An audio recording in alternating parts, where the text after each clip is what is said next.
Blog Talk Radio. Welcome to Girls Who Rock with Success, which is a digital media for entrepreneurial teens. We profile young entrepreneurs in business and lifestyle branding. To learn more, just go to our website at www.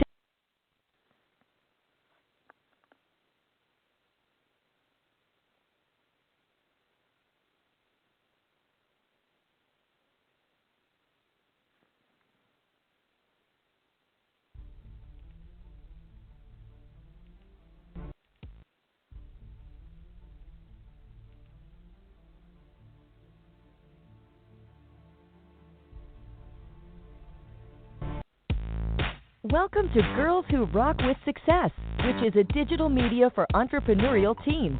We profile young entrepreneurs in business and lifestyle branding. To learn more, just go to our website at www.womenwhorockwithsuccess.com. Now let's go to the broadcast with our podcast host, Mrs. Diane Winbush.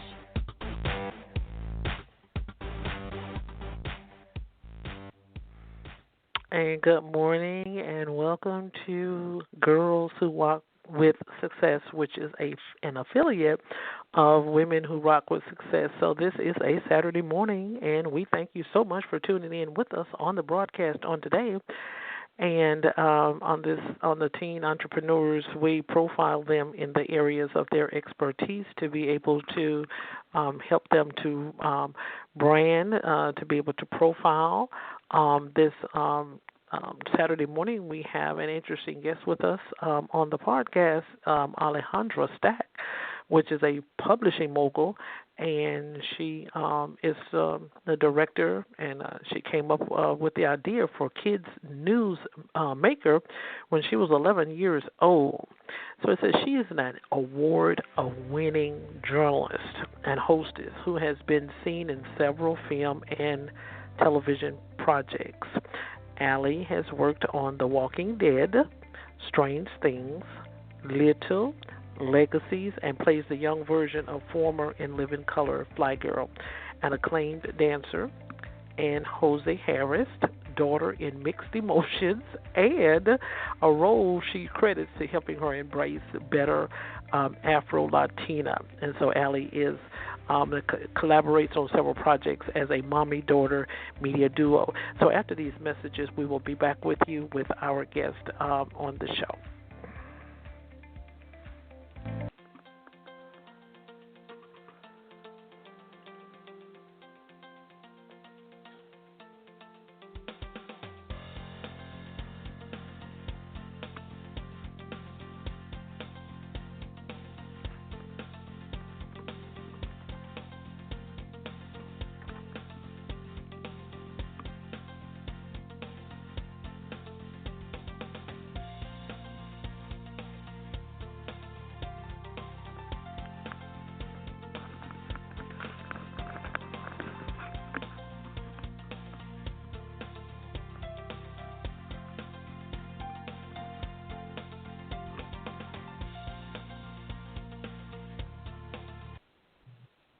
And we're back on the show, and we thank you again for tuning in after that commercial break. And so we're going to get right into the broadcast. And so we want to welcome on the broadcast this morning Alejandra Stack. So good morning, and thank you for joining us today. Hi, thank you for having me. Great, perfect. So we're going to get right into the broadcast. So we want you to tell the audience, share with the audience a little bit about you. What makes you? Where did you start from? Why you chose to become a publisher, which is an interesting topic, and so you can do that at this time. All right. Well, hi everyone. My name is Alejandra Stack. I'm 15 years old, and I'm the CEO and founder of KidNewsMaker. KidNewsMaker is a multimedia platform that basically just highlights anyone under 18 that's doing amazing things, whether they're entrepreneurs, scholars, anything just like that. I just want to make sure that kids get their voice heard. I started when I was 11, so about 3-4 years now, and it's been pretty well. Oh, okay, great. So now, does this contribute to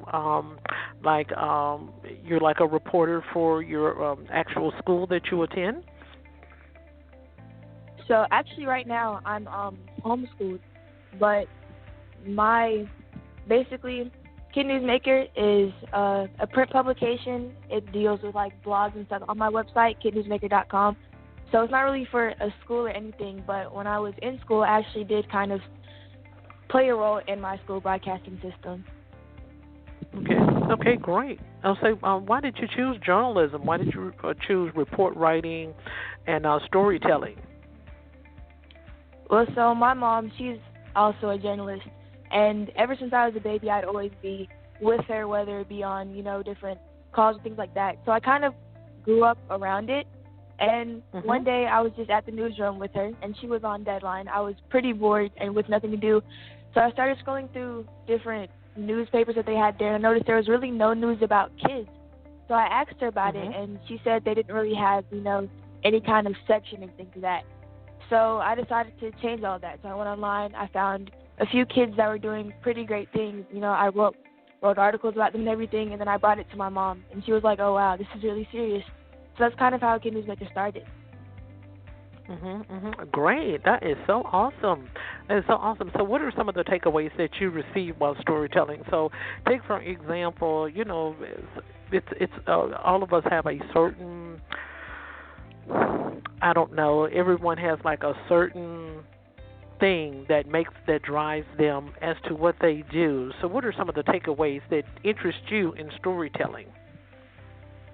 I think the main takeaway is just, helping kids realize that they don't have to be super famous to get their voice heard. Like, you don't have to be an actress or an actor or, a rapper or anything like that to kind of get the platform that you pretty much deserve. And I want to help other kids find inspiration in their peers.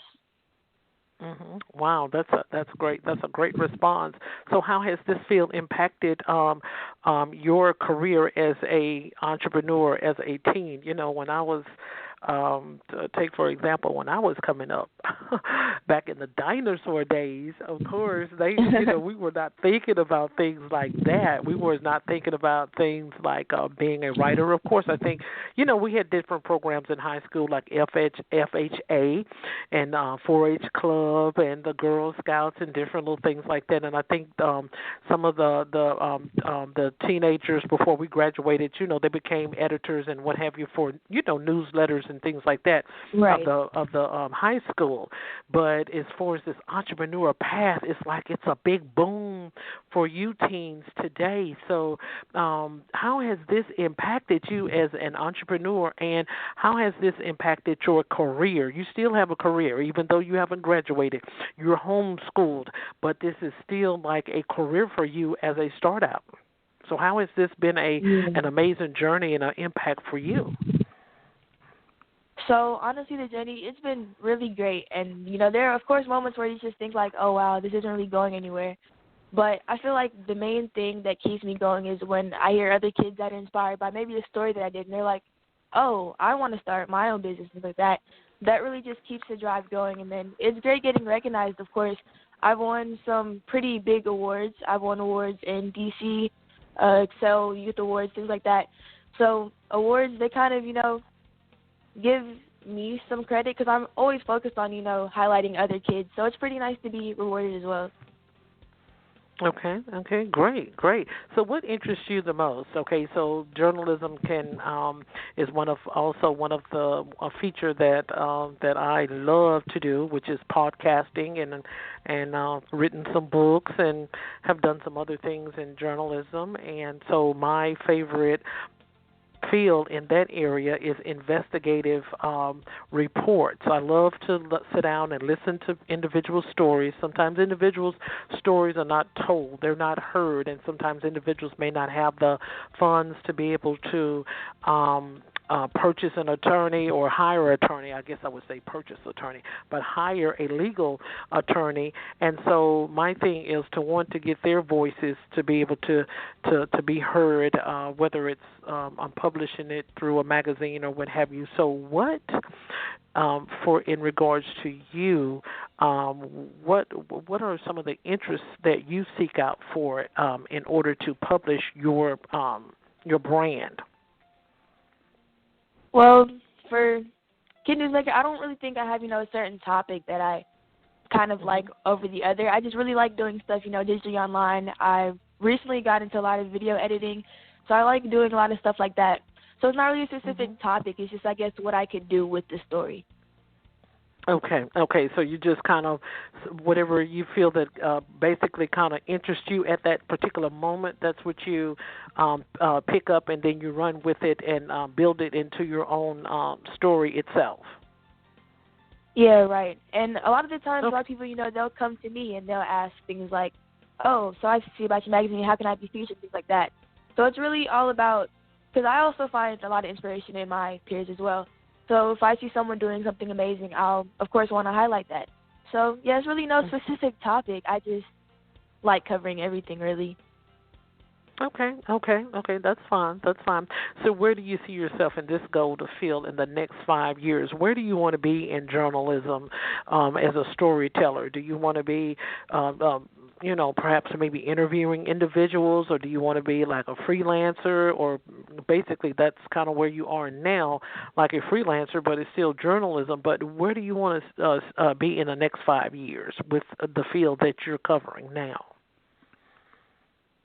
So I definitely want to, build up my brand a lot, maybe hire some employees, and definitely, well, we're already worldwide, but I want to reach, different places. And most importantly for me, the goal has been basically to get my magazines into schools, because not everyone has access to things like the internet, and some people may not know about KidNewsMaker. So to definitely get it into the schools would be one of my number one goals in the next 5 years. That would be great, because as you stated, people are looking for information. They're looking for news. Some children don't own smartphones. They're not even allowed to have a smartphone, and some of them do not have computers. So I think that is a very excellent response that you made, Alejandra. That is beautiful, because that will also extend your brand, and then it will also help others to see that, guess what, she's concerned about me.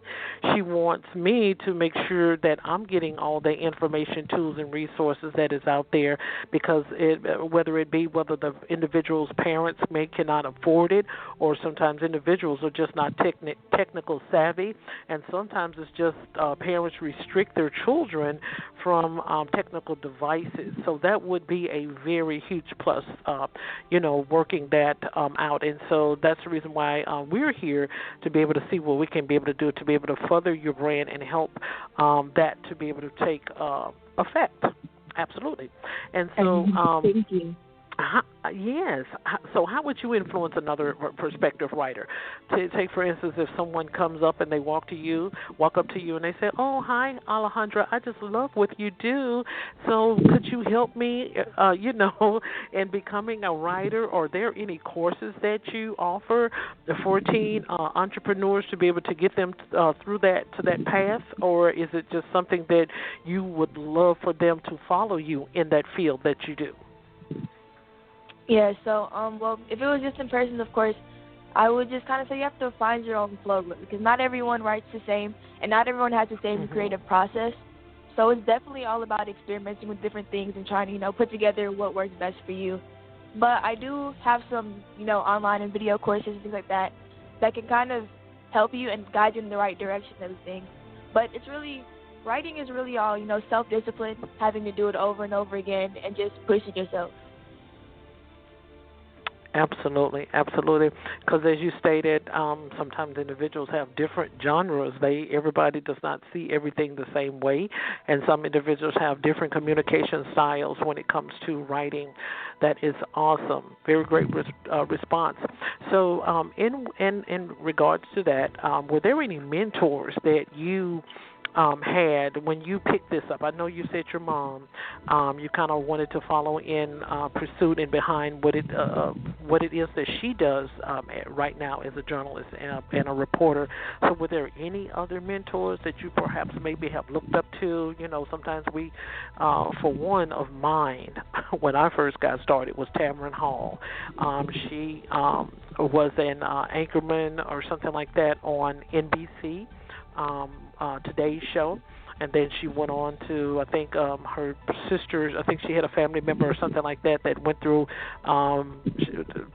some issues where she was deceased. It was a fatality, and so she went on to produce her own show, Deadline Crime, if I'm not Deadline Crime, if I'm not mistaken, something like that. And so she was sort of like a icon for me. So in retrospective to that, were there any mentors besides your mom that maybe drove you to be able to pursue this field?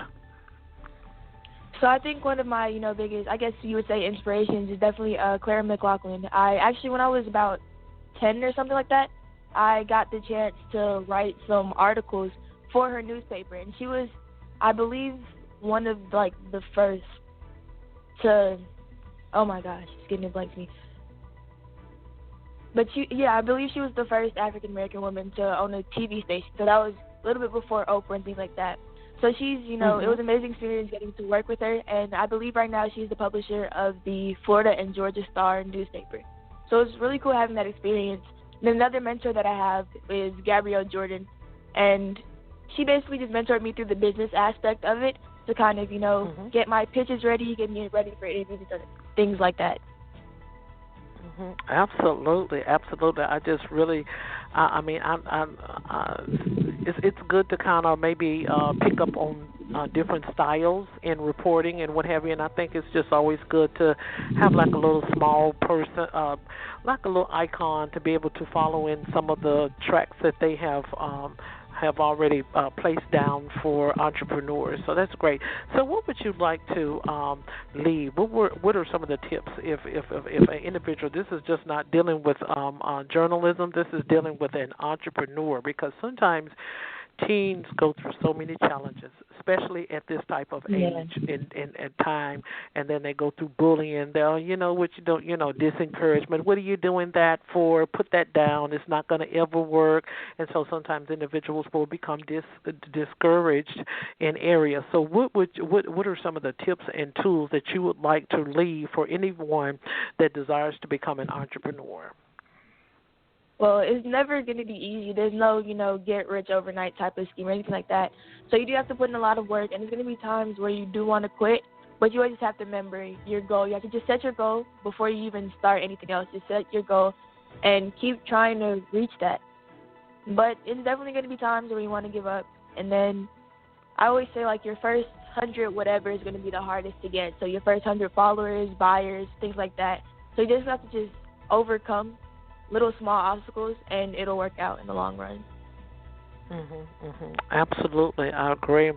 So with the last question, let the listeners know and the audience know how they can be able to connect with you, how they can be able to follow you on any pages or anything that you have, any upcoming newsletters that you have that are coming out real soon, any books or anything like that. You can be able to share that at this time.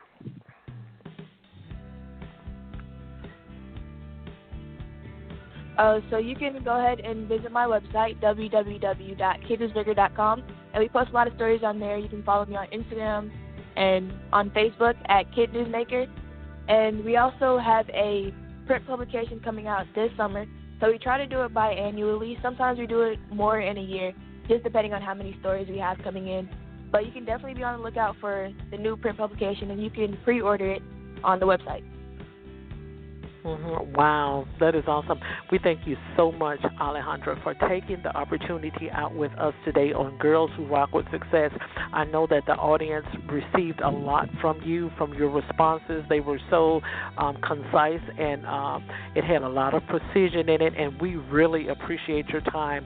We're going to continue to feature you on our website, and we're still working on that, which is still under construction, but we're working on some things to be able to profile and spotlight teen entrepreneurs such as yourself. We think that you are doing a wonderful job, and so we empower you to be able to continue to help other teens to be able to build their career path.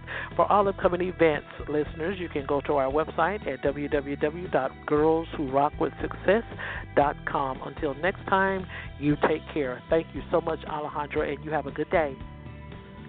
Same to you. Thank you so much for having me.